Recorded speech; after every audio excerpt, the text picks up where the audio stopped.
Buenas tardes, amigas y amigos. De nuevo nos reunimos para asistir a un nuevo acto que dentro del ciclo Medicina del Futuro, Cambio de Paradigma, ha organizado la Comisión de Álava, de la Real Sociedad Vascongada de Amigos del País. Como contemplan nuestros estatutos, de acuerdo con el espíritu científico de la Fundación, el propósito de la Vascongada es promover toda actividad, estudio e investigación que contribuya al progreso económico, social y cultural del país. En este sentido, contamos con un científico de vanguardia, catedrático de farmacología y doctor en medicina. Le presenta Miguel Gutiérrez Fraile, que va a destacar sus muchísimos méritos profesionales. Miguel Gutiérrez es catedrático de Medicina y Psiquiatría y socio de número de la Real Sociedad Vascongada. Estamos ante dos investigadores en el mundo de la salud mental. En nombre de la Comisión de Álava de la Vascongada, os doy las gracias por las beneficiosas aportaciones que vuestro trabajo significa para la sociedad. Muchas gracias.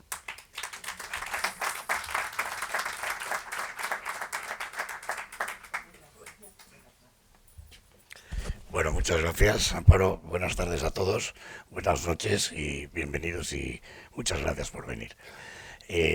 Para mí presentar a Javier Meana es un placer. Es una persona que conozco desde sus tiempos de estudiante de medicina y tuve el placer de darle clases en quinto curso.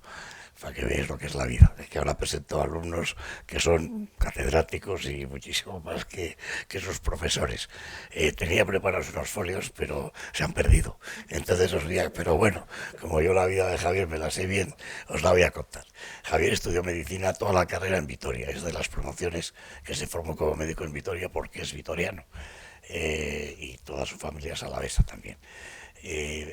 Fue a trabajar a Bilbao, al departamento de farmacología, y allí se inició con un prestigiosísimo catedrático que era Jesús García Sevilla, que luego terminó de catedrático en Ginebra, en Suiza, ¿no?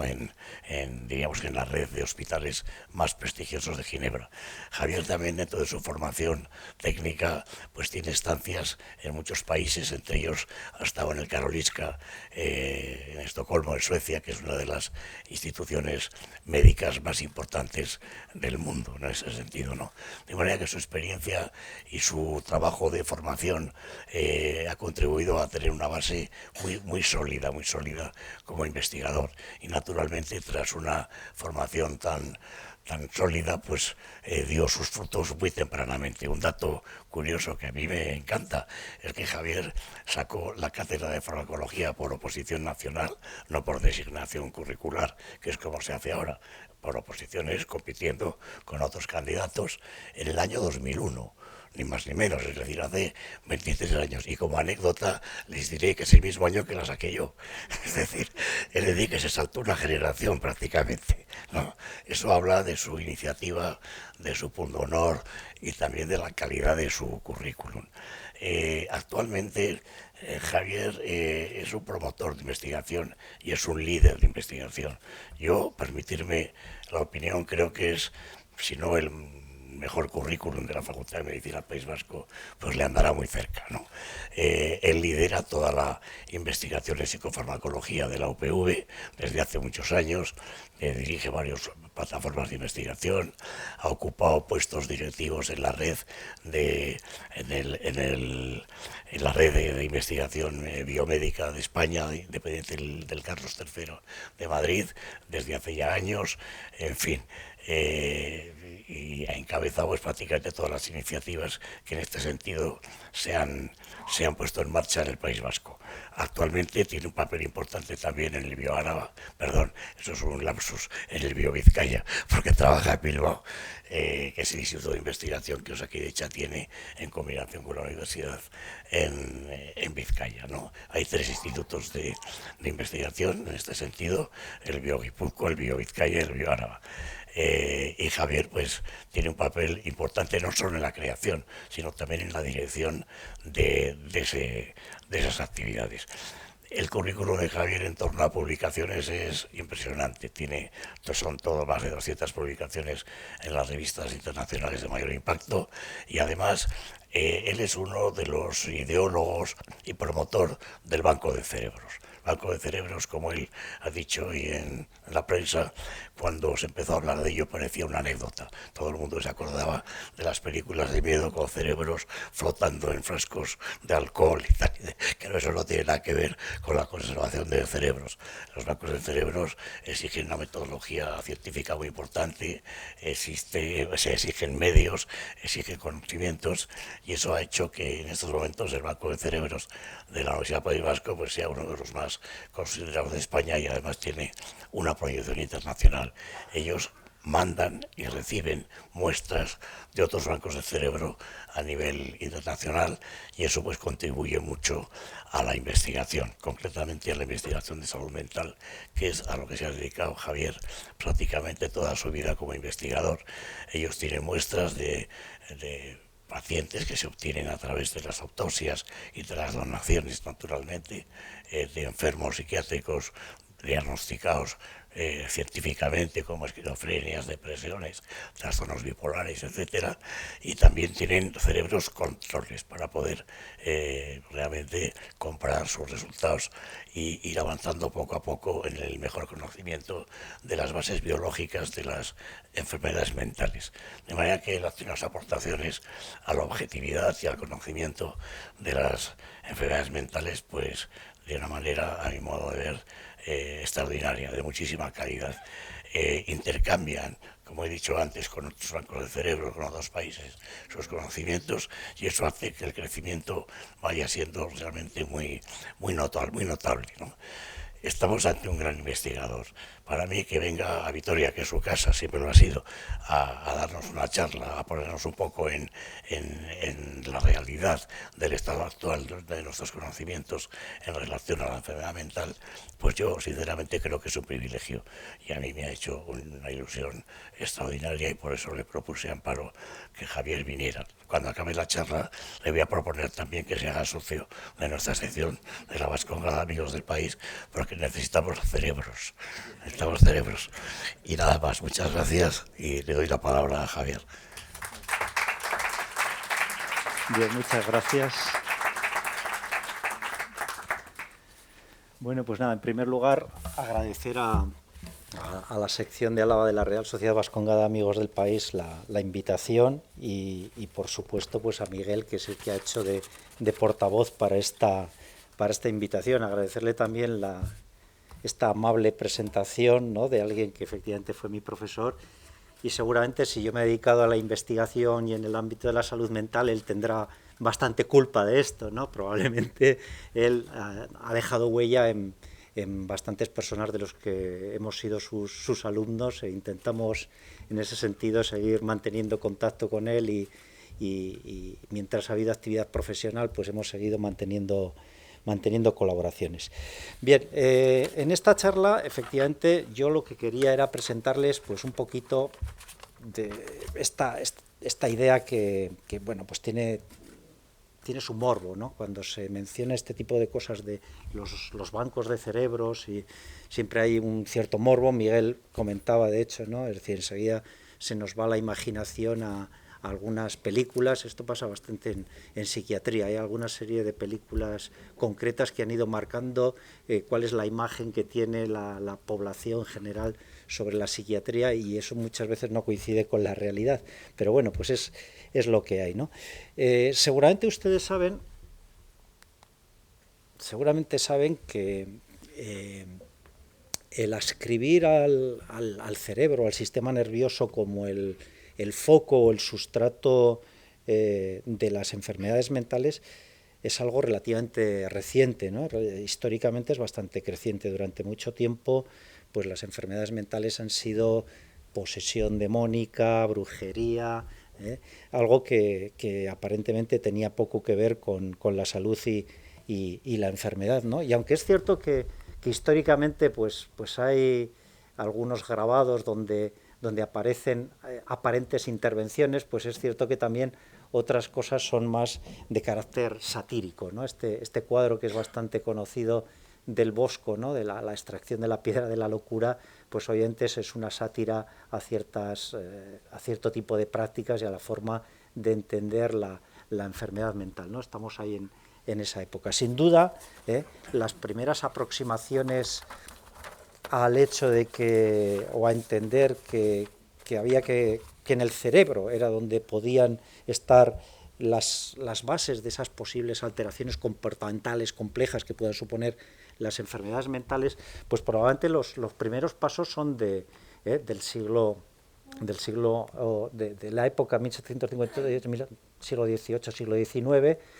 Una primera aproximación que seguramente les suena y que, bueno, pues que fue poco científica, pero que sí tuvo su influencia, es la época de la frenología, donde pues se ascriben funciones complejas a cada una o a ciertas áreas cerebrales, ¿no? Y se desarrolla este mapa que se ha popularizado y que sigue constituyendo pues figuritas que circulan por ahí, pero es cierto que por esa época o un poquito más tarde es cuando empieza a existir una aproximación científica real a partir del estudio anatómico de cómo son los cerebros de sujetos que presentan enfermedades mentales, ¿no? Y probablemente uno de los líderes es Paul Broca, el francés Paul Broca, que es quien, estudiando los cerebros de personas que presentaban alteraciones del habla, pues descubre que hay una cierta zona cerebral donde figuran esas lesiones. Esas lesiones del habla pues es la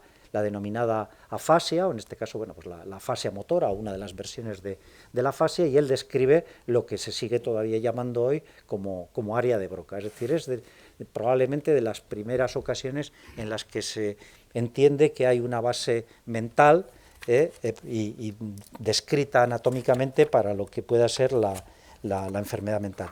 Por esa época, ya ven, nos situamos ya en pleno siglo XIX, pues es cuando empiezan a desarrollarse estudios similares por otros autores y por marcarles también algunos hitos históricos y curiosos, porque han ido marcando un poco la historia. Uno de los casos que se sigue repitiendo y estudiando, porque también de alguna forma marcó un hito, es el caso de este señor que se llamaba Phineas Gates, ¿no? Este señor, quizá alguno de ustedes lo conocen,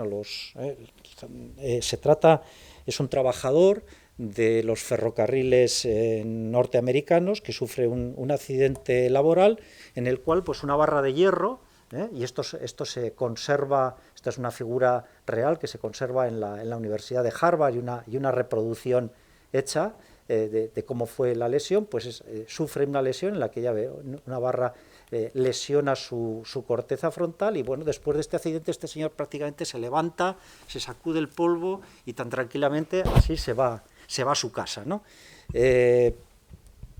Aparentemente no ha pasado nada, pero a partir de ese momento pues este señor empieza a tener algunas alteraciones del comportamiento abigarradas, ¿no? Es un hombre que empieza a presentar desinhibición, que se enfada por muchas cosas, y vivió durante una serie de años. Realizó una vida relativamente normal, pero sí con unos cambios de comportamiento que obviamente quienes le conocían pues sabían que aquello no era normal, ¿no? Este caso pues sirvió también para establecer las bases de lo que podían ser las funciones de la corteza frontal, ¿no? La corteza frontal es probablemente el área cerebral que nos hace específicamente humanos, ¿no? Es lo que nos diferencia, o las características de esa corteza y sus funciones es lo que nos diferencia de otras especies, ¿no? Y en ese sentido pues sí abrió una serie de estudios nuevos en el sentido de ir buscando los sustratos de ciertas alteraciones que pudieran estar vinculadas fundamentalmente a los humanos. Por la misma época, por aquí pueden ver, el señor Alzheimer pues se dedica a estudiar el caso de una paciente que presenta lo que ahora conocemos muy bien como demencia, ¿no? Una demencia progresiva en una señora relativamente joven, unos 50 y tantos años, la sigue durante 5 años, aquí tienen este periodo hasta que fallece, hace una buena descripción clínica de su caso y al fallecimiento estudia su cerebro y describe una serie de alteraciones, ¿no? Una atrofia cortical y una serie de alteraciones que es lo que hoy conocemos como enfermedad de Alzheimer. La enfermedad de Alzheimer no la bautiza Alzheimer fallece y va a ser Kraepelin, quien va a decidir denominar o propone denominar a esa enfermedad enfermedad de Alzheimer, la enfermedad descrita por Alois Alzheimer. Kraepelin, claro, no les voy a decir a las personas que están en la primera fila quién es. Kraepelin es uno de los padres de la psiquiatría, es una de las figuras más relevantes de la psiquiatría de todos los tiempos. Entonces, fíjense cómo, de alguna forma, en esta época en la que nos situamos, ¿no?, finales del 19, principios del 20, las lesiones neurológicas o neurotraumatológicas, la neurología clásica y la psiquiatría forman una unidad, no se diferencian como las especialidades que ahora podamos conocer, ¿no?, la neurocirugía o la neurología o la psiquiatría, ¿no? Estamos hablando de una serie de clínicos siempre que, investigando los sustratos de esas enfermedades, pues van avanzando poquito a poco en el conocimiento, ¿no? Y hay una foto muy curiosa, que es esta que tienen aquí, ¿no?, porque algunas de estas personas que he mencionado, fíjense, pues Alzheimer, el de la izquierda, Kraepelin, ¿no?, como les decía, uno de los padres de la psiquiatría, otro de los discípulos de Kraepelin y que también ha marcado la historia de la psiquiatría, lo tiene aquí Gopin. Y finalmente Niels es un neuropatólogo, es un señor que se dedicó a diseñar tinciones para estudiar el cerebro, y todavía pues algunas de las técnicas que él describió en su momento se siguen utilizando en estos momentos para el estudio del cerebro. Bueno, pues esta cuadrilla de señores son los que impulsaron la creación, o trataron de convencer de que había que guardar los cerebros de las personas afectadas de diferentes enfermedades y que presentasen alteraciones del comportamiento, y estudiarlos porque merecía la pena probablemente para conocer más sobre esas enfermedades y obviamente cómo tratarlas, ¿no? Ese camino paralelo que les digo de la neurología y la psiquiatría, pues tiene un punto de ruptura, ¿no? Y el punto de ruptura se produce, como tienen aquí señalado, en 1951, el Congreso de Neuropatología. ¿Por qué es importante este Congreso de Neuropatología? Bueno, en ese congreso más o menos hay una renuncia a buscar sustratos anatómicos,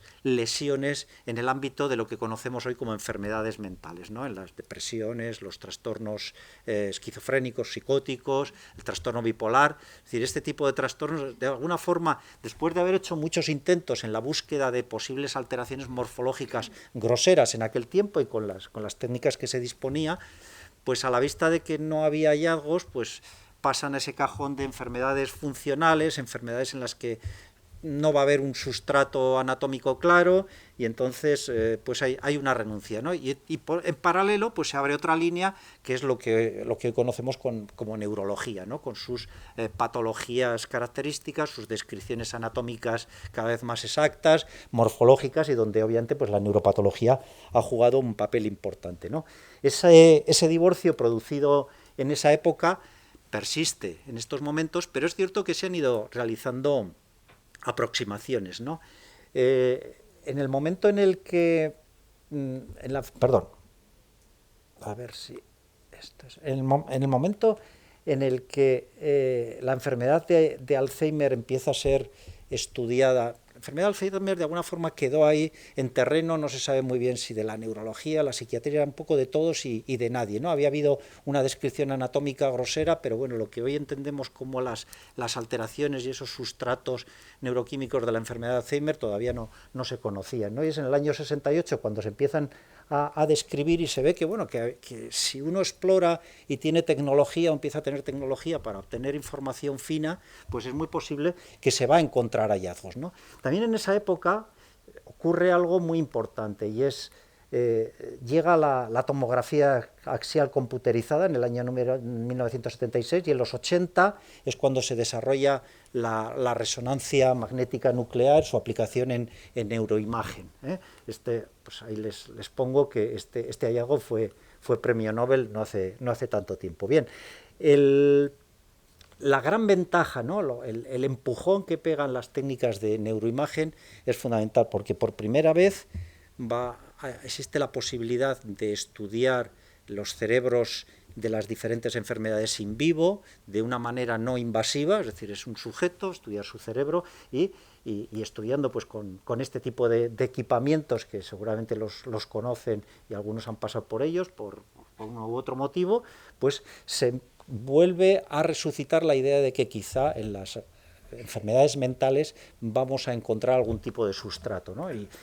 Pues bueno, hay aportaciones importantes, por ejemplo, ¿no? Esto es un ejemplo en el ámbito de la depresión, donde se demuestra claramente que hay una menor funcionalidad en ciertas áreas anatómicas del cerebro de los sujetos con depresión, en áreas muy concretas. Algo está pasando, que el metabolismo ahí es menor, hay un consumo de oxígeno menor, esto se estudia a través de resonancia, y no es casualidad que esta zona pues ha sido o ha terminado siendo una de las zonas donde, cuando se hacen estimulaciones cerebrales profundas para el tratamiento de depresiones resistentes, pues hacia donde el neurocirujano en estos momentos pues dirige los electrodos para generar un ritmo marcapasos, para que ustedes me entiendan, ¿no? De ahí es de donde vienen. Este tipo de técnicas, pues fíjense, ha llegado a permitir estudiar trazados, ¿no? Vías y por dónde se distribuían esas, a través de otras de las técnicas de la resonancia magnética nuclear, y cuál es el estado de la mielina, y esto ha permitido también estudiar conexiones cerebrales en diferentes áreas, es decir, una foto de movilidad de cómo es ese cerebro, y como les digo, sobre todo en un sujeto vivo, y sin técnicas excesivamente agresivas. Claro, en paralelo hay cosas que en el ámbito celular o el ámbito molecular más pequeño, y que pues exigen técnicas in vitro, que exigen del tejido, ¿no? Y entonces, obviamente, pues si ya hemos aceptado que tenemos enfermedades mentales con un sustrato en el cerebro, pues para estudiar esas bases de esas enfermedades mentales, al margen de las imágenes, probablemente necesitamos ese tipo de material, ¿no? Hay que acceder al cerebro de sujetos que hayan, tras el fallecimiento, sujetos que hayan padecido enfermedades mentales, y como nos decía el profesor Gutiérrez, pues también necesitaremos sujetos control, ¿no? Finales del siglo pasado, principios del actual, hay una explosión en cuanto a técnicas de evaluación a gran escala, las denominadas técnicas ómicas, ¿no? Desde la genómica, metabolómica, proteómica, transcriptómica, va estudiando diferentes aspectos, ¿no? Y todas ellas muy dirigidas a los aspectos, a diferentes aspectos biológicos, que lo que van a permitir es hacer estudios masivos de posibles alteraciones, salir de alguna forma de pesca a la búsqueda de alteraciones, puesto que los trabajos previos, que eran trabajos interesantes, muy inducidos a través de hipótesis o trabajando con hipótesis concretas, pues eran muy interesantes desde el punto de vista intelectual, pero lo cierto es que tampoco daban habían dado demasiada información. Entonces saltamos, y ese tipo de técnicas ómicas que se estaban utilizando, que provenían pues fundamentalmente del ámbito de investigación de cáncer, ¿no? Y luego se fueron extendiendo a otras áreas de investigación de la medicina, pues saltaron al estudio del sistema nervioso. Para el desarrollo de este tipo de técnicas, pues de nuevo había que acceder a ese tejido, ¿no? Entonces la pregunta real que nos podemos hacer, ¿no?, a la vista de este proceso histórico, es si realmente podemos encontrar en esas enfermedades de naturaleza psiquiátrica o en el cerebro de las personas que padecen ese tipo de enfermedades, podemos encontrar alteraciones morfológicas, que obviamente van a ser finas. Ya hemos quedado que aquellas alteraciones más gruesas de alguna forma se tiró la toalla en un momento dado, ¿no? Alteraciones celulares o moleculares, ¿no? Pequeñas alteraciones que son las que definen ahora mismo las alteraciones de muchas de las enfermedades, ¿no? Solemos hablar de medicina molecular cuando conocemos pues bases moleculares muy concretas de enfermedades cuyas causas o cuyos mecanismos no se conocían hasta recientemente, ¿no? Bien, ¿por qué hay que hacerse esta pregunta? Pues miren, las enfermedades psiquiátricas, para empezar, son enfermedades que, aunque yo les esté presentando aquí argumentos de tipo biológico o biomédico, pues son un poquito más complicadas, ¿no? Se suele decir que son enfermedades biopsicosociales, ¿no?, donde el entorno social, las condiciones del sujeto, su situación psicológica, pues pueden ser factores precipitantes, pueden ser factores causales etiológicos en algún momento, o simplemente convivir con cierta vulnerabilidad biológica que puede existir y que no se manifiesta si no se dan otro tipo de factores. O sea, estamos ante enfermedades bastante complicadas. Luego, por otro lado, son enfermedades específicamente humanas, ¿no? Es decir, no conocemos animales con cuadros de psicosis, no conocemos animales o células con trastorno bipolar, ¿de acuerdo? Y esto también nos diferencia de cualquier otro tipo de área de la medicina, ¿no? Uno puede recurrir a modelos animales para estudiar la diabetes, o para estudiar la hepatitis, o para estudiar el cáncer incluso, ¿no? O puede inducirlo en animales, o puede coger células de esas y estudiarlas en un laboratorio, en un modelo de cultivo. Desarrollar una esquizofrenia pues es algo que de momento no se ha desarrollado, ¿no? Ni en una célula ni en un animal. Por tanto, los modelos animales que sí utilizamos son esos, son modelos y son aproximaciones a ciertos síntomas de esas enfermedades mentales. Sí somos capaces de reproducir algunos de esos síntomas, pero no reproducimos la enfermedad. Una razón más para, de nuevo, tener que recurrir, obviamente, a las muestras humanas de personas que padecen o han padecido ese tipo de enfermedad. Algunas otras condiciones o algunos otros condiciones más bien, ¿no? que modulan el trabajo en este área, pues el tema del diagnóstico en psiquiatría. También, como saben ustedes, la psiquiatría carece de marcadores, de biomarcadores que ayuden al diagnóstico. Estamos muy acostumbrados a definir diabetes es tanto este nivel de glucemia en estas condiciones, etcétera, etcétera. Una hepatitis es esto, con estas alteraciones biológicas, entonces pues con una analítica, una sospecha diagnóstica previa y unas ciertas confirmaciones, pues establece el diagnóstico. En psiquiatría, pues el diagnóstico se hace con unos criterios que son los criterios de observación, de entrevista al paciente por parte del profesional experimentado, y obviamente pues hay una cierta subjetividad, y aunque esos criterios sean homogéneos, en estos momentos haya unos criterios internacionales, pues siguen siendo sometidos a la entrevista, a lo que se pregunta, a lo que se entiende y a lo que se expresa por parte del paciente. Y esto introduce sin duda dificultades, ¿no? Alguien que se dedique a la biología diría es que establecer fenotipos, ¿no? Fenotipos en psiquiatría pues resulta un poquito complicado. Y bueno, y si tenemos que conseguir muestras, pues de entrada tendremos que establecer programas de captación, ¿no? Es decir, tendremos que convencer a alguien que nos ceda sus muestras para ese estudio. Claro, cuando se trata de estudiar una determinada célula, un determinado gen, pues probablemente a ustedes les habrá pasado a muchos, como me ha pasado a mí, que en un momento dado van a hacer una analítica y le piden, oiga, ¿me dejaría que le saque un tubo de sangre para que vaya al biobanco porque vamos a estudiar no sé qué? Y dice, bueno, vale, pues sí. Te explican para qué, tú, si te parece bien, firmas y efectivamente pues esa muestra tuya se va a dedicar a la investigación. Te operan y te extirpan un determinado tumor y te piden autorización para que esa pieza de tumoral, aparte de servir para el diagnóstico, pues que haya una parte que va a quedar dedicada a investigación, y sobre eso pues se va a conocer algo más sobre esa enfermedad o sobre esa patología, ¿no? Será de alguna forma independiente del diagnóstico concreto de la persona concreta. Claro, en el ámbito de la psiquiatría, obviamente, lo que tenemos que captar son cerebros, es decir, tenemos que pensar en situación post-mortem, ¿no? Tenemos que pensar, por tanto, en que cuando se hace algún tipo de petición en este sentido, pues hay que hacerlo a largo plazo. Tengan en cuenta también que los pacientes, las personas con enfermedades mentales, esas enfermedades mentales no son mortales per se, o sea, los pacientes con enfermedades mentales fallecen de las mismas causas que el resto de la población. Hay algunas particularidades, ¿no? Obviamente, pues el suicidio presenta una prevalencia algo más elevada, la mortalidad suele ser en algunas de estas patologías precoz, pues dependiendo de condiciones metabólicas, ¿no? Y vinculadas a veces a los tratamientos, pero en general nadie tiene una muerte súbita, y el factor causal directo sea la enfermedad mental, sino que fallecen pues de lo que fallecemos o falleceremos todos, ¿de acuerdo? Esto es importante, ¿no?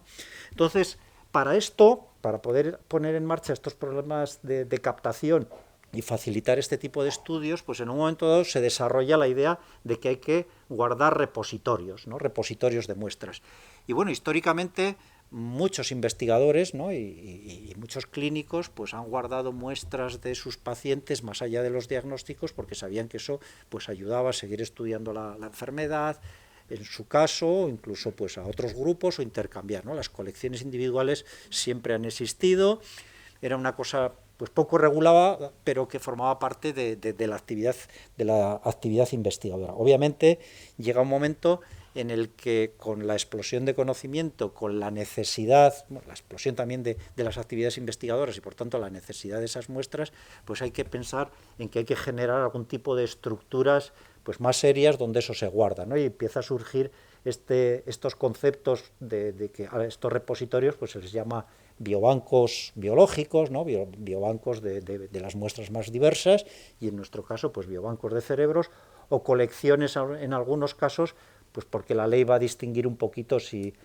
un biobanco va a ser algo más vinculado a una institución, las colecciones pues van a estar más vinculadas a líneas de investigación o grupos de investigadores. Pero bueno, esto es una cuestión más bien legal. Lo importante es que se empieza a ver la necesidad de estructuras y obviamente en la medida en que se generan esas estructuras, probablemente va a haber que regularlas, va a haber que regular los sistemas de cómo tener esas muestras, cómo se guardan, cómo se deberán ceder, a quién cumplen las condiciones, es decir, van a tener que aparecer, por un lado, diseños científicos sin duda rigurosos, como siempre, pero también unas condiciones éticas desde el proceso de donación hasta el posible uso, ¿no? Las muestras biológicas siempre son escasas y por tanto hay que sacarles el máximo partido y no se trata de repartir muestras así como así, ¿no? Y esto ha sido un proceso natural de evolución, los años 80, 90 del siglo pasado y que ha ocurrido a nivel internacional. Estos no son más que títulos de algunas revisiones publicadas por gente muy representativa trabajando en bases biológicas de enfermedades mentales, que eran normalmente revisiones publicadas en diferentes sitios que lo que hacían era llamamientos a, primero hay que organizar estructuras de biobancos, hay que organizarlas bien, hay que valorar las posibilidades que dan y los problemas con los que se van a ir encontrando, cuáles son las variables, es decir, esto ha sido una reflexión de años que corresponde a los últimos años, pero que es curioso que mientras se iba desarrollando esta reflexión, lo cierto es que éramos conscientes de esto que les contaba, que muchas personas o algunas instituciones a título individual ya tenían muy claro que había que guardar tejidos de pacientes fallecidos porque probablemente de ahí íbamos a poder sacar utilidad, ¿no? Y les traigo aquí una foto curiosa.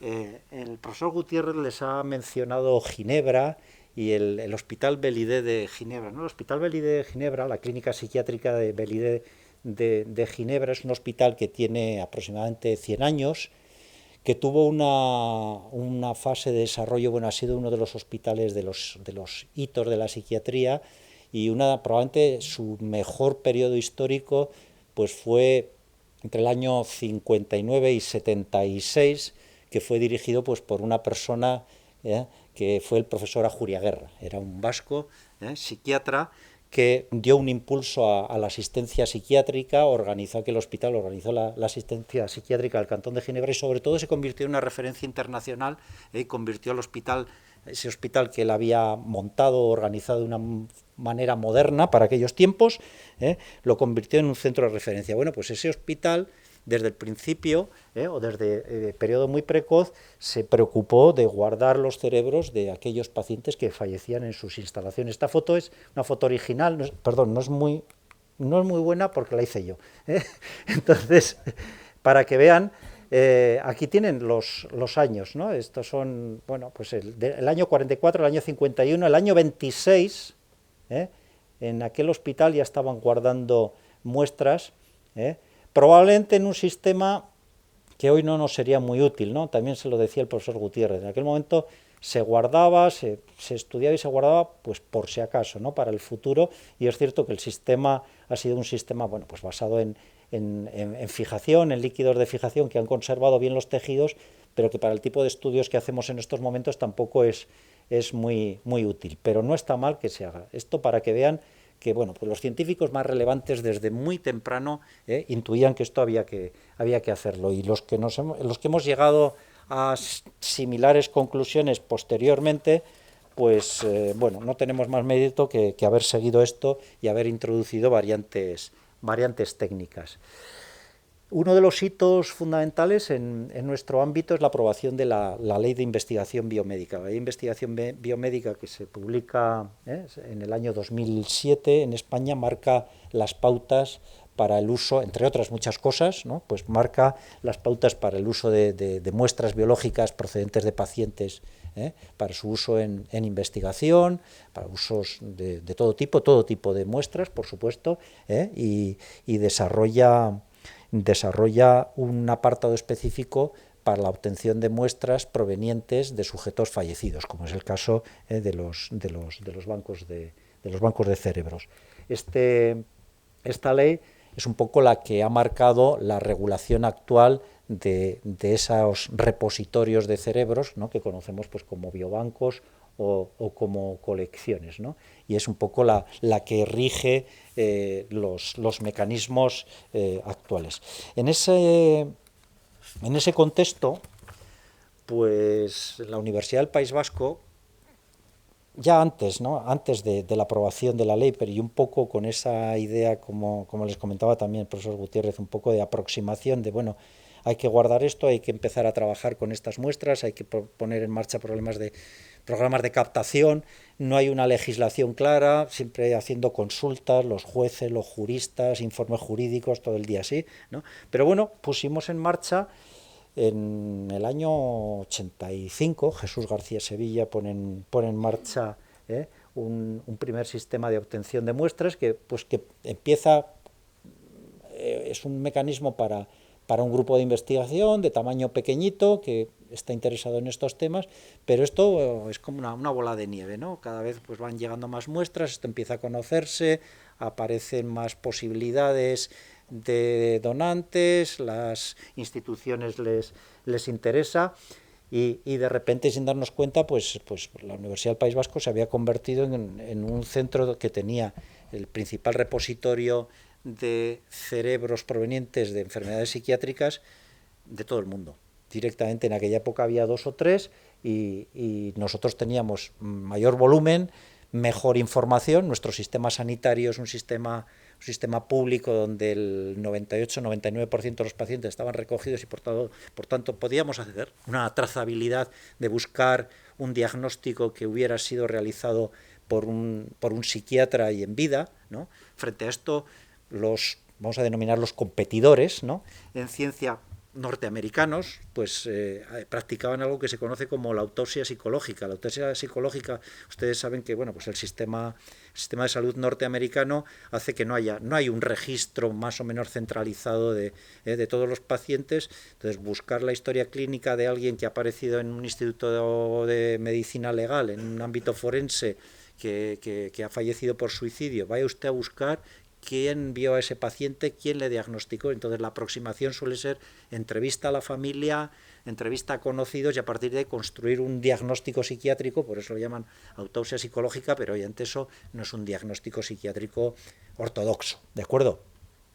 Nuestras condiciones sanitarias, nuestras condiciones institucionales nos permiten que eso sea mucho más trazable, dar marcha atrás, llegar al diagnóstico exacto, vivimos en un país pequeño, ¿no? 2,5 millones de habitantes, llegar hasta la persona que en un momento dado ha visto a ese paciente y que te puede establecer todo tipo de variables. Esto era un valor añadido muy importante que tenía ya en ese momento y que sigue teniendo nuestro repositorio, y que sin duda pues ha hecho que marcara algunas diferencias, ¿no? Y bueno, pues como les decía, cuando esto se hace público, pues obviamente pues esto llega a la prensa, ¿no? De esta foto ya hace unos años. Por aquí está pues uno de mis colegas que también ha vivido mucho tiempo, que es Coldo Callado, aquí está, y otro de nuestros colegas de catedrático de anatomía y neuropatólogo, que es José Vicente Lafuente, ¿no? Estábamos aquí más jóvenes todos, por lo que veo, ¿eh?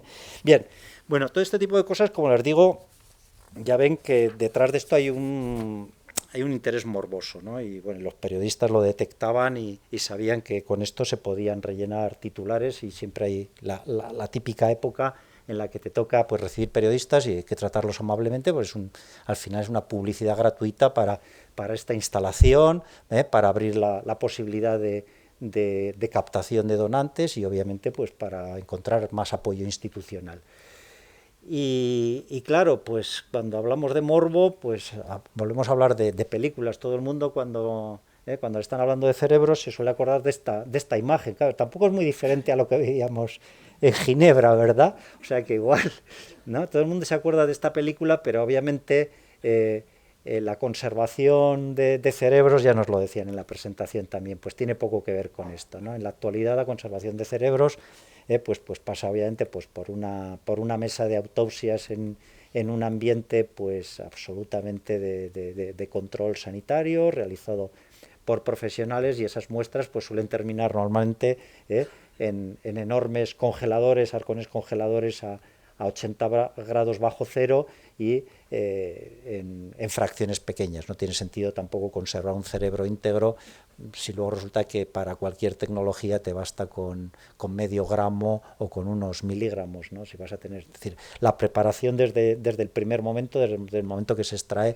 es una disección fina y obtener partes concretas para poder almacenar. Si no, no sería posible pues llegar a la situación en la que estamos actualmente, en la que tenemos pues provenientes de sujetos de nuestro entorno unos 1.500 entre casos y controles. Ya les decían desde el principio que claro, para estudiar posibles alteraciones necesitamos sujetos control, ¿no? Gente que no haya fallecido o que haya fallecido pero no por enfermedades mentales. Entonces necesitamos tantos controles como casos.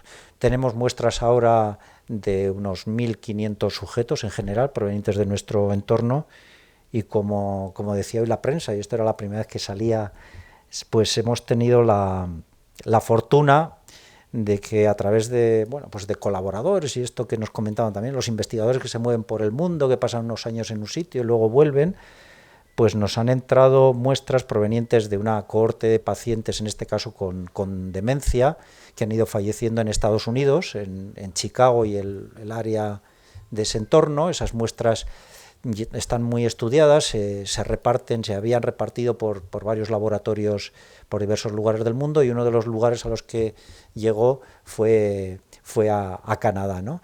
En Canadá, el grupo de investigación que estaba trabajando en esto, pues bueno, en un momento dado se disuelve por cuestión de edad. Su líder era un clínico que además había sido capaz de mantener, un psiquiatra clínico que había sido capaz de mantener un laboratorio de investigación básica toda su vida. Tiene que cerrar el laboratorio, no va a tener aquello continuidad, y propone que esas muestras se trasladen pues a la Universidad del País Vasco. De repente pues 700 sujetos con diferentes grados de demencia, con un diagnóstico clínico exacto, con una evaluación clínica, psicológica, imagen, pues han entrado en nuestros congeladores hace poquito tiempo, ¿no? Esto yo creo que también es un indicativo del prestigio que ha ido adquiriendo, y como les digo, estas cosas pues se ponen en marcha y luego uno ya a veces pierde el control, ¿no? Y suele pasar. Bien, esto es un cerebro según sale según se extrae la muestra, y como les digo, pues normalmente lo que se suele hacer, lo tienen un poquito recogido aquí, ¿no? Hay una parte cada vez menor en la que sí se realizan algunos cortes y se hace una fijación, pues en formol, otro tipo de líquidos, pero esta fijación, que es lo que se hacía o se ha hecho tradicionalmente con los cerebros, pues fundamentalmente tiene que ver también porque se orienta a descartar, ¿no? A realizar diagnósticos diferenciales de que no haya enfermedades neurológicas o enfermedades de priones, otro tipo y establecer, pues en todo caso, estadiajes de esas enfermedades. Es decir, se puede trabajar con este tipo de material, pero este material tiene sus limitaciones. Y hay una segunda parte que hoy por hoy para la investigación es mucho más importante, y es sacar pequeñas piezas de regiones de interés muy concretas, ¿no? Creo que hoy decía la prensa en la entrevista que me habían hecho, como una aceituna, ¿no? Un dado, yo suelo decir a veces un dado, ¿no? Piezas de ese tamaño, para que se hagan una idea, pues que se guardan en tubos y en unas cajas, en esos congeladores que les decía, ¿no? Y ahí quedan guardadas, y estas sí que van a ser mucho más útiles para estudios de naturaleza molecular. Que un biobanco no es un sitio para guardar, o sea, no sé si los bancos solo son sitios para guardar el dinero, también el dinero allí se sale, yo creo que sí, ¿no? También lo utilizan para algo. Por cierto, desde el año 2008-2010 decir que uno dirigía un biobanco empezó a tener mala fama, ¿no? Se ponían fama de banqueros, los banqueros, los rescates y este tipo de cosas. Hubo un tiempo en el que preferíamos que no se utilizase ese tipo de terminología, pero bueno, esto va por temporada, ¿no? Pero como les digo, al final las muestras pues terminan en congeladores de esta naturaleza. Esta es una de las salas de la Facultad de Medicina de la Universidad del País Vasco en Leioa, con una serie de congeladores, una sala preparada, pues ya ven, hay aires acondicionados, hay alarmas, donde están guardadas pues las muestras de estos sujetos que les mencionaba, ¿no? Hay dos salas de esta naturaleza y como les digo, el objetivo obviamente no es guardar las muestras, es decir, estamos ante una herramienta. Al final los biobancos, los bancos de cerebros, pues son simplemente instrumentos, son herramientas de investigación que tienen muestras que obviamente para su trabajo pues necesitan esa importante interacción con la sociedad, que son trabajos a largo plazo, hay que tener un mínimo número de casos para poder hacer investigación. Obviamente por la propia naturaleza de la muestra biológica y conforme a lo que marca la legislación, pues hay una serie de regulaciones y bases jurídicas perfectamente establecidas en el Boletín Oficial del Estado y en sus desarrollos posteriores. Tiene que haber unos procedimientos de trabajo, los programas de captación y de distribución pues son diversos, se hacen.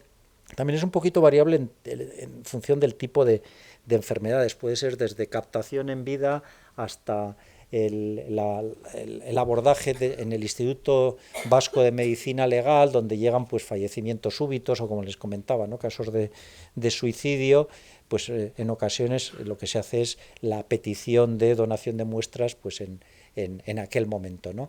También es cierto que tenemos un sistema donde existe esto de las últimas voluntades y un registro de últimas voluntades que puede ser consultado por el personal sanitario correspondiente, incluso también por los médicos forenses, y entonces a veces hay gente que en ese documento dice que cede su cerebro, su organismo para investigación, o dice claramente que no permite que se utilice, ¿no? Y esto es importante porque eso pues establece muy bien y orienta pues cómo ha de ser el proceso de captación. Obviamente, como les decía, esta bola de nieve lleva a que cuando se hace muy grande pues hay que buscar fondos. Esto siempre es difícil, ya lo saben, ¿no? No les voy a contar más. Cada vez hace falta más sitio, hay que pelearse con las instituciones para que te abran. Lo de los medios personales y materiales, pues qué les voy a decir. Y obviamente cada vez más gestión científica, te piden, tienes que valorar, es decir, esta petición tiene respaldo, tiene sentido científico, merece la pena consumir cierto número de muestras en ese proyecto que te pide no sé quién de Alemania o de Dinamarca. ¿Quién es esa persona? Es conocida, tiene prestigio, su comité de ética ha dicho que parece muy bien que ese proyecto se lleve a cabo, qué es lo que quiere. Entonces, esa evaluación tanto científica como de las condiciones éticas, pues también lleva su tiempo, ¿no? Y obviamente estos bancos, pues al final tienen una obligación también de difundir actividades. Lo que yo estoy haciendo aquí de alguna forma es devolver socialmente pues las colaboraciones que hemos recibido. Y como les digo, ahí al final pues todo esto, que suena así muy bien y evidentemente pues es un recurso, o sea, esto no es investigación, estos son recursos para investigación, pues también tiene sus limitaciones, ¿no? Y la primera limitación, no nos vamos a engañar, es que estamos ante un tejido post-mortem, y pues un tejido post-mortem es un tejido muerto que va a tener limitaciones y va a haber algunos ámbitos de esa investigación o de la investigación que no se van a poder realizar. Imagínense registros electrofisiológicos, que es algo muy característico del sistema nervioso, pues eso se puede hacer en un animal in vivo o en un sujeto a través de técnicas electrofisiológicas adaptadas a humanos, pero obviamente en un tejido post-mortem no. Otras condiciones, pues por ejemplo, hay muchas variables, ¿no?, en la vida de un individuo que introduce variabilidad aquí, los tratamientos, cómo ha sido su vida, lo que ha comido, bebido, los tóxicos que ha tomado, la edad que tiene, de qué murió, cuánto tiempo pasó desde que falleció hasta que se hizo la autopsia, cómo se conservó, todo eso introduce ruido de fondo, variables, factores de confusión, ¿no?, que denominamos técnicamente, y que obliga a que tengan que ser controlados y que este tipo de estudios tengan pues bastantes complicaciones. Entonces, son aportaciones fundamentales, pero también tienen sus limitaciones. En ese sentido, una forma de soslayar eso, y así hago un poquito de salto ya, en los últimos años, pues ustedes seguro que han oído hablar siempre de células madre y su aplicación a las cosas pues más insospechadas, pero quizá lo que no se podrían imaginar es que de células madre obtenidas, por ejemplo, de la piel, ¿no?, de una pequeña biopsia, ¿no?, de un pellizco en la piel, pues se puede llegar a fabricar neuronas. Sí, en estos momentos sí, es decir, de esa piel o de esos fibroblastos, por manipulaciones se puede dar marcha atrás en lo que es el desarrollo de esas células, devolverlas a un estadio muy primitivo de células madre, y desde ahí, a través de otras manipulaciones metodológicas, dirigirlo a que formen células del sistema nervioso, ¿no?, neuronas u otro tipo de células. Todo eso se puede hacer en el laboratorio, y eso es lo que en general, como esto se puede hacer con diferentes tejidos, lo van a ir escuchando cada vez más, es como cuando se habla de organoides, y en el caso del cerebro pues se suele mencionar el tema de cerebroides. Fíjense que esto es muy interesante, porque si yo soy capaz de, con algo, como les digo, como puede ser un pellizco, extraer una pequeña porción de la piel de una persona afectada de una enfermedad, esto me permite compararlo con la fracción equivalente de sujetos control. Si ese tejido sigue manteniendo las posibles alteraciones biológicas que pudiera tener ese sujeto, y yo soy capaz de estudiarlo, eso me va a permitir estudiar muy bien esas enfermedades y conocer las causas moleculares de esas enfermedades, ¿no? Esa es la teoría, ¿no? También hemos aprendido que en ese desarrollo aparecen problemas, y que en esas manipulaciones de ida y vuelta que les contaba, ¿no?, de ir hacia atrás en el desarrollo y luego otra vez ir hacia otro tipo celular, pues algunas de esas peculiaridades que pudieran tener ciertas enfermedades de base molecular se van perdiendo, y esto, al final, el tema de uso de células pluripotenciales, células madre en la investigación en psiquiatría, aparte de ser muy caro, pues la verdad es que ha dado más fracasos, o ha ofrecido de momento más fracasos que éxitos.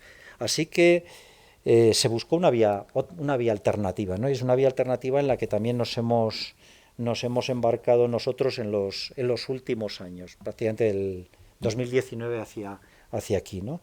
Una cosa curiosa, ¿no?, que quizá ustedes no sepan, es que tenemos una especie de prolongación. Bueno, quizás saben, ¿no?, los órganos de los sentidos al final son prolongaciones de nuestro sistema nervioso central, ¿no? Nuestros ojos, nuestro sistema auditivo y nuestro sistema olfatorio, pues son brazos de nuestro sistema nervioso central, y obviamente son zonas mucho más accesibles, ¿no? En la cavidad nasal pues existe un área específica donde hay neuronas que proceden del bulbo olfatorio. El bulbo olfatorio está dentro, ¿no?, dentro del cerebro, dentro de la cavidad craneal, y hay una serie de orificios por los cuales penetran una serie de neuronas, y estas neuronas son las encargadas de recoger los olores.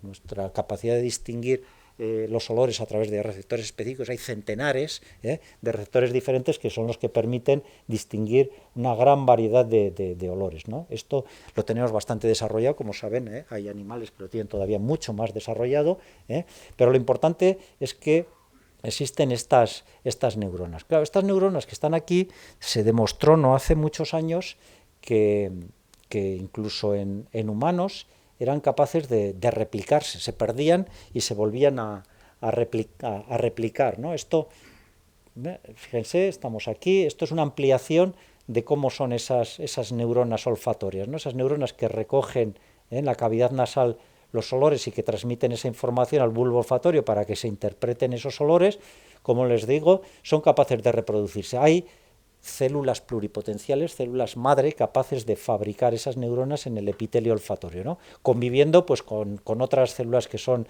simplemente sustento y con las correspondientes pues, glándulas de la cavidad nasal y todo lo que ocurre ahí.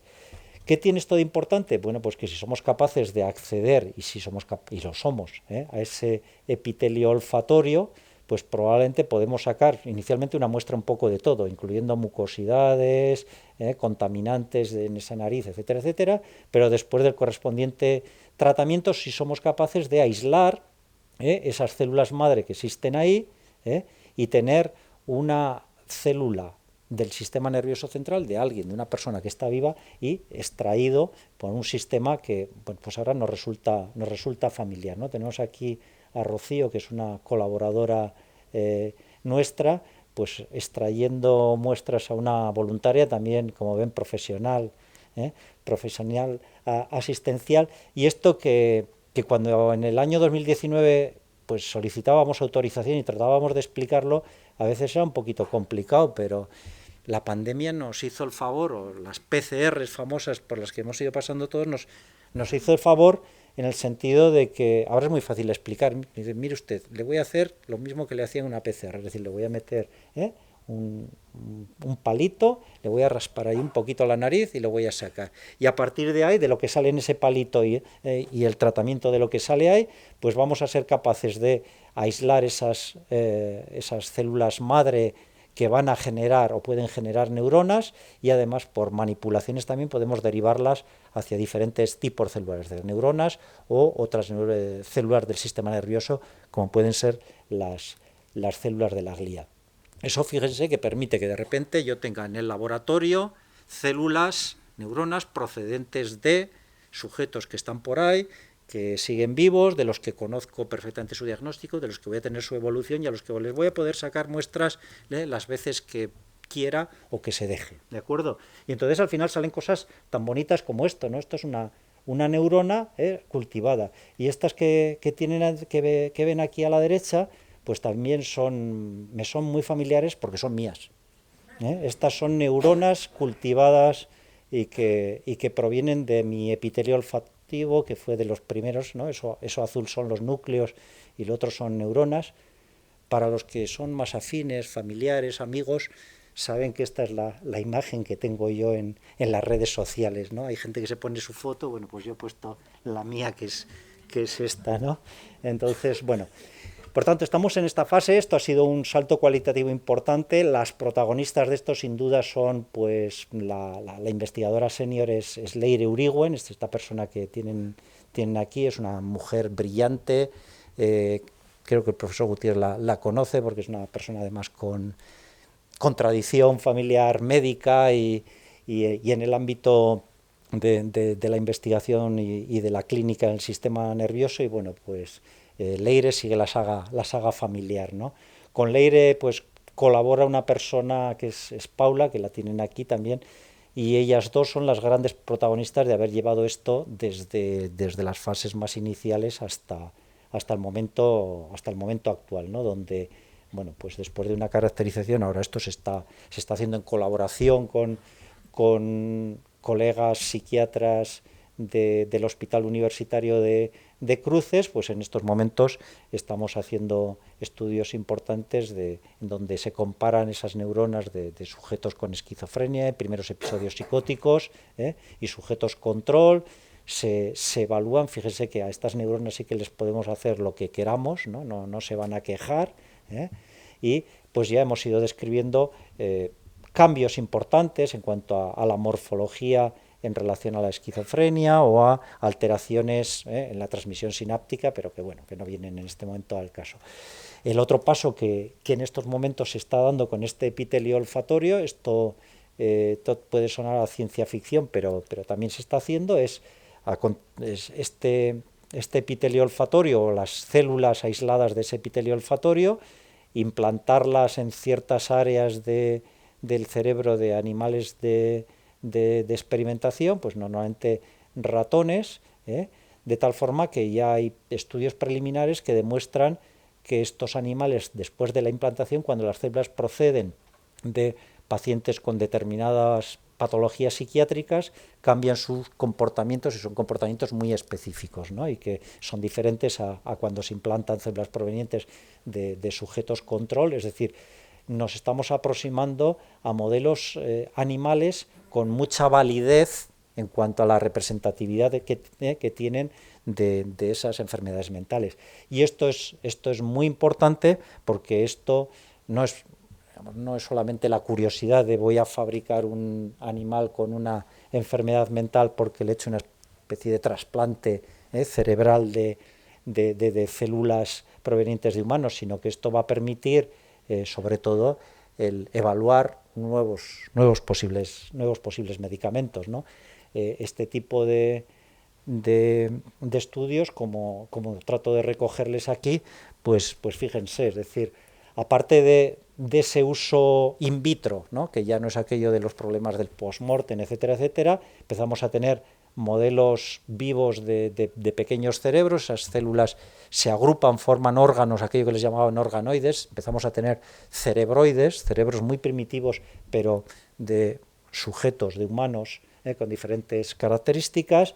Esto nos está permitiendo encontrar alteraciones que van a ser potenciales dianas terapéuticas para el futuro. En esos modelos animales es muy posible que podamos testar nuevos medicamentos y de manera además pues mucho más rápida y más segura, sin recurrir al empirismo clásico del ensayo clínico. Como les decía, los modelos animales cada vez van a tener más validez y sin duda pues es un ejemplo de una investigación pues aparentemente muy básica, pero orientada a resolver problemas de salud, resolver problemas humanos, lo que en la actualidad se denomina como investigación translacional. Bien, y esto es lo que les quería contar. Finalmente, pues nada, agradecerles su asistencia. Aquí veo una asistencia masiva en la sala, agradecerles el interés prestado y quedo a su disposición por si hay preguntas. Muchas gracias.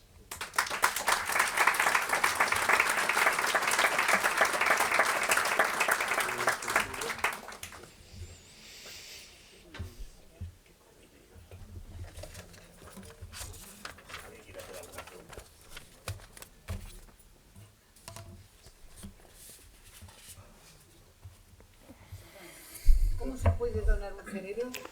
Sí. ¿Qué pasos hay que dar o qué Sí. hay que hacer?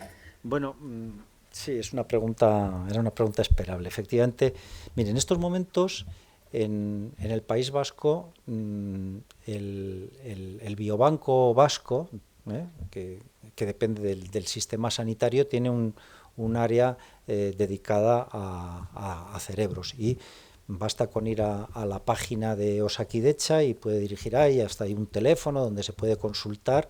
Es cierto que ese biobanco se ha centrado fundamentalmente en la captación de controles, por supuesto, y ha puesto mucho interés en enfermedades neurológicas y fundamentalmente pues demencias, pues porque es una patología prevalente, ¿no? Y es en lo que ha trabajado. En nuestro caso nos hemos centrado más en psiquiátricas y normalmente pues los programas de donación pues son un poquito más variables en nuestro ámbito porque desde el punto de vista administrativo depende de la Universidad del País Vasco, pero al final trabajamos coordinados. O sea, yo puedo contarles de casos que me han llamado y me han dicho, bueno, pues queríamos cederle, digo, bueno, pues por lo que usted me cuenta mejor o por cuestión geográfica le voy a dar el teléfono, llame este teléfono del Biobanco Vasco que recoge las muestras. Entonces allí, en la página web, o como le digo, llamando y le van a mandar información, le explican un poco en qué consiste el sistema, el papeleo que usted rellena, las recomendaciones, bueno, pues de que esto conviene que lo sepan los familiares, como les decía, dejarlo en el documento de últimas voluntades, eso es lo mejor, porque eso sí que es el acceso a cualquier profesional y bueno, pues perfectamente arreglado. Lógicamente, sin tu vida que has tenido depresiones, has tratado igual con 2 o 3 psiquiatras. Sí. Por lo tanto, hará falta el diagnóstico de estos 3, por lo que ha dicho usted, para tener un historial. Sí, pero eso tampoco es problemático porque como decía, como al final el registro es único, y la historia clínica de Osakidetza es única, consultable desde cualquier sitio. Entonces, el Biobanco Vasco, entre otras cosas, el día que tenga que ceder muestras, lo primero le va a preguntar a usted, aparte de ceder las muestras, accede a que se cedan sus datos diagnósticos, todo lo que figure en nuestros registros, y con incluso eso, con posibles variantes diagnósticas. Por supuesto, en condiciones de anónimas, es lo que se llama una pseudoanonimización, pues o anonimización disociada, es decir, el receptor recibe eso con un código, y en el biobanco siempre hay una base de datos donde eso está asociado a esa historia clínica, por si hay que dar marcha atrás, rastrear algo. Eso, de hecho, los comités de ética, si alguien intenta anonimizar de manera irreversible, te dicen no, es decir, por interés de investigación y por el conocimiento, y luego lo que hay que proteger muy bien es aquella base de datos, el lugar donde está esa base de datos, ¿no? Tiene que ser, pues obviamente pasa por las agencias de protección, la legislación, ese es otro mundo también, ¿no? de papeleo. Pero al usuario, al final, pues lo que le solicitan es eso, autorización para la muestra, autorización para su información. Si existe información, por ejemplo, en el ámbito privado o tal, entonces sí que le pueden pedir, dice, oiga, pues si usted quiere esta documentación, usted la puede aportar al biobanco, se codifica también para que desaparezcan los datos personales, pero se asocia, obviamente, a una historia y a un determinado caso. Vale. Muchísimas gracias. De nada. Supongo que también habrá casos en los que se considere, quiero decir, sí, decía yo que me imagino que habrá casos en los que se considere que esa persona no está capacitada para libremente poder decidir, supongo, dependiendo del tipo de, ¿no? Bueno, de podría darse, o... a ver, sí, pero hay ya un problema. Es decir, la donación en vida, efectivamente, si alguien no tiene las capacidades legales, tampoco puede hacer una donación.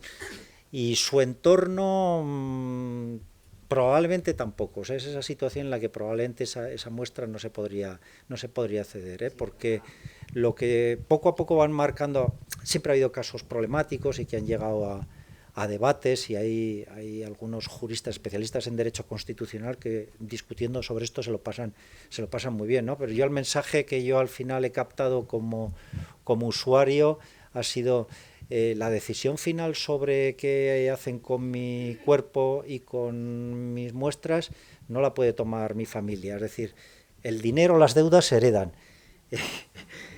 las muestras no, y es lo que haya dicho el sujeto o lo que no haya dicho el sujeto. Y si no lo ha dicho, pues punto final, ¿no? Es esto de las legislaciones. Existen dos variantes, ¿no? Tanto en investigación como en trasplantes, ¿no? Aquella de que todos somos donantes mientras no se diga lo contrario, o solo somos donantes si hemos dicho específicamente. Esas dos variantes, ¿no?, pues existen también en el ámbito de la donación de muestras. La legislación española apuesta más por un sistema en el que todos somos donantes, pero por cuestión cultural, etcétera, etcétera, dicen, bueno, pero a la hora de hacer un rastreo de cuál era la voluntad del sujeto, al margen también de lo que haya escrito por ahí, pregúntese a la familia o al entorno de cuál era esa voluntad, porque lo cierto es que también que los registros de últimas voluntades, la participación todavía es minoritaria. Entonces, bueno, pues es práctico, como en el ámbito de los trasplantes. No sé si usted sabrá, pero desde el punto de vista legal, la ley de trasplantes lo que dice es que todos somos donantes, salvo que digamos lo contrario. Afortunadamente estamos en unas condiciones en las que es una sociedad generosa, casi nadie deniega cuando le preguntan respecto a la opinión del familiar, pero eso no es que pidan, legalmente no se está pidiendo permiso para cede los órganos de su familiar para un trasplante, y es lo mismo en investigación, sino que ¿conoce usted o tiene idea de que su familiar hubiera dejado algún tipo de instrucciones en contra del uso de sus órganos para esto? Otra cosa es que, bueno, coloquialmente se hace de la otra forma y todo va mejor, y cuando las cosas van bien, pues no hay problema. Yo creo que un segundito, yo creo que la pregunta que has hecho se refería más a personas que eventualmente tienen o no tienen capacidad para tomar esa decisión. Pues eso funciona igual que los testamentos, igual. Si tú no tienes unas condiciones psicológicas o neurológicas suficientes que garanticen que todo el mecanismo de toma de decisiones, y hay muchos tipos de decisiones, está bien, pues no puedes otorgar testamento tampoco, o sería inválido. Y esto es igual. Perdón. Voy.